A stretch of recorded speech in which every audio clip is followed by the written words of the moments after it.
Oh, baby. It's the Ryder Cup RotoWire Rundown. I'm Keith Stewart from Read the Line. My pundit partner is, of course, RotoWire's senior golf writer, Len Hochberg.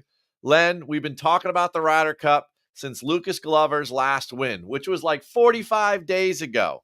How excited are you for this week? I remember Lucas Glover. I remember him and all the controversy. There's been so much controversy leading up to this week, Keith. I'm glad it's finally here.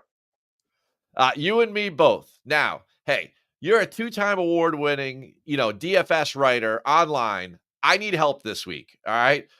What's going on with the Ryder Cup fantasy on DraftKings? Could you break it Yeah, down for me in less than 10 minutes? I mean, what is this? I get to make my own captain's picks? Come on, you're the expert. Tell me what's going on. yeah, there are some changes. There are some very similar things that we're all used to. Still six golfers, $50,000, but there are no birdies, bogeys, and pars this week.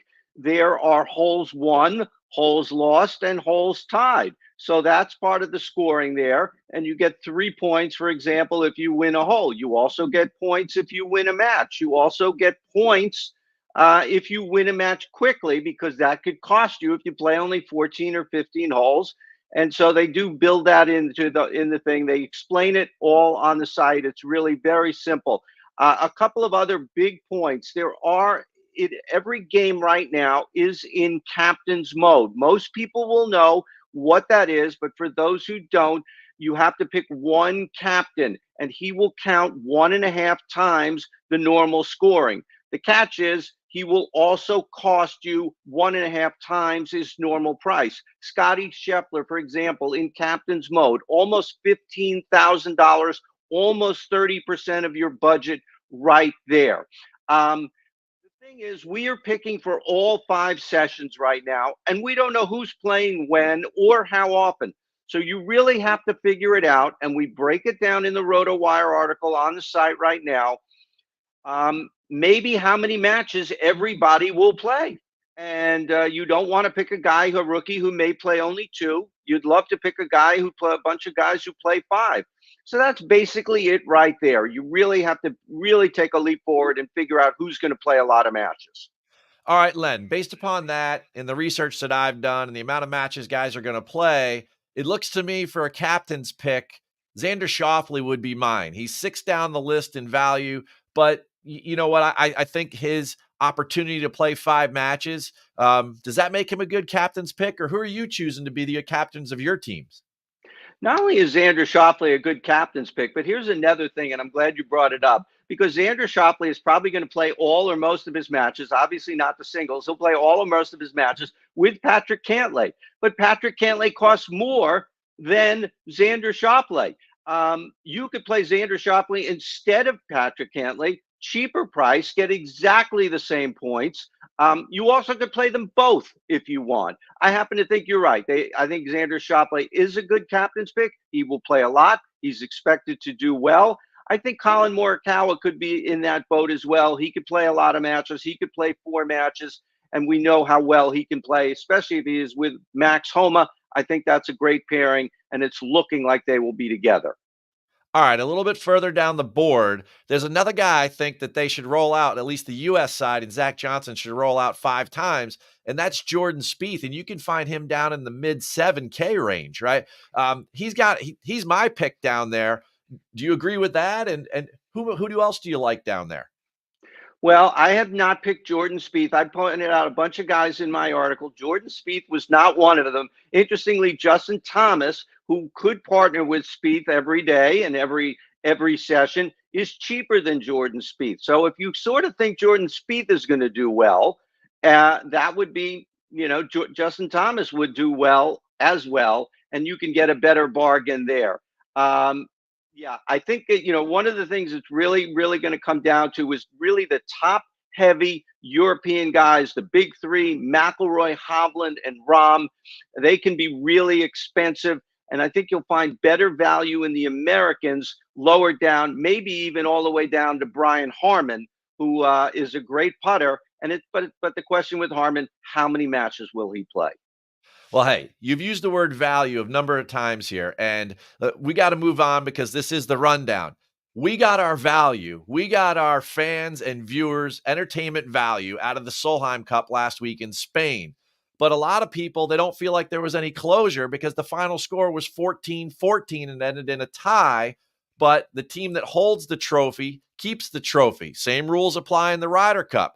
So I'm interested to get your viewpoint on this in the rundown, whether you think, is a tie okay in these, or should the matches evolve and should there be some way to try to break the tie going forward?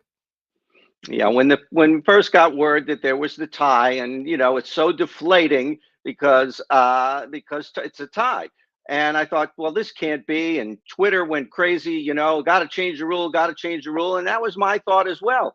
But then when I actually calmed down and did a little research, this was the first tie ever in the Solheim Cup.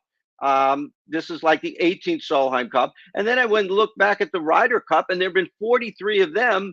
And there have been only 2 ties. And one of them was the conceded Jack Nicklaus, 1969. So maybe that wouldn't even have been a tie.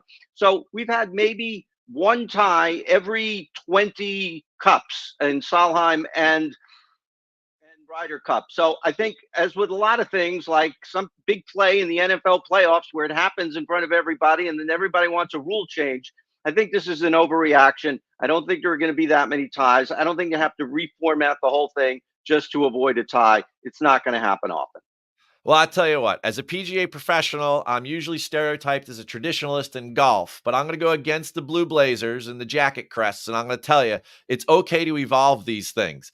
I think there should be a playoff. I think what would be more exciting than having seen 2 ladies play off, or a couple of ladies play off for the right to win the Solheim Cup. I mean, in 1979, they brought in the rest of continental Europe because that made the Ryder Cup matches better. They also changed the point scoring in 1979. It wasn't blasphemous then to do those things. And I think we can still continue to evolve these events. So for me, I'm going to disagree with you there. And I'm going to say it'd be all right to have a playoff in the end. And boy, would that be exciting. And I'm sure you would agree with me on that. Now, I don't know if we'll agree on this either, but we promised last week in the rundown that we would pick a winner. So leading into Marcus Simone Golf and Country Club, with all the rhetoric around the Ryder Cup, with all the captain's picks and all the drama and everything that you and I have been discussing since Lucas Glover was the hottest golfer in the world, right?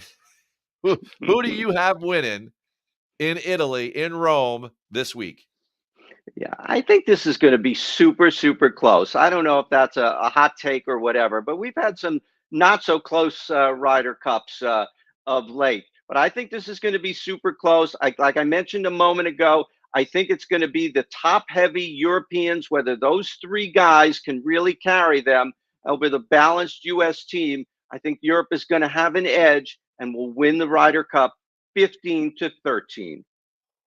Well, I like that final score, 15-13. I've looked at the math over the last 10 Ryder Cups, and it works out average-wise that the score is going to be right around those numbers, except statistically, the U.S. has an edge. I also think they have an edge in experience. Our rookies aren't real rookies. A couple of the guys have played in President's Cup matches before, and the other guys won major championships this year.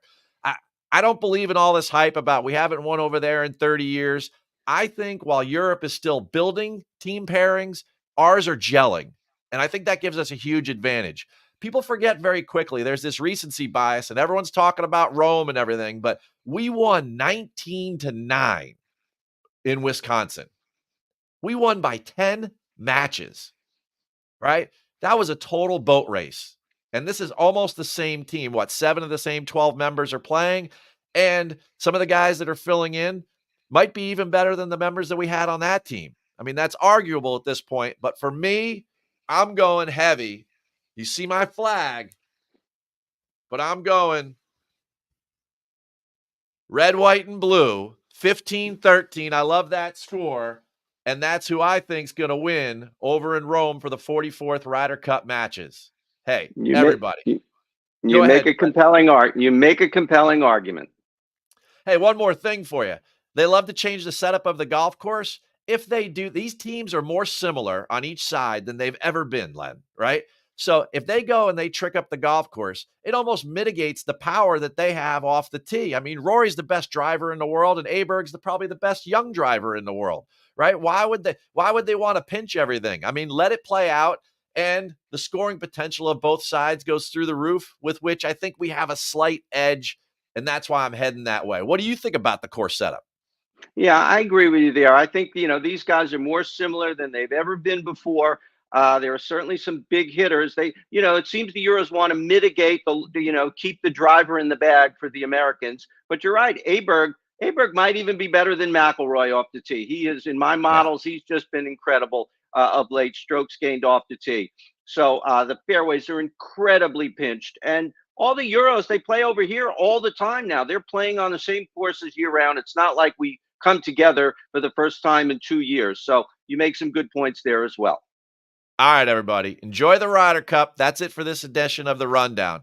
Len and I will be back next week to cover the Sanderson Farms. Now, sure, it doesn't have quite the swagger of this Woohoo! biennial match, but it can be more profitable. So make sure you turn on Tuesday to the RotoWire Rundown. Let's go, USA.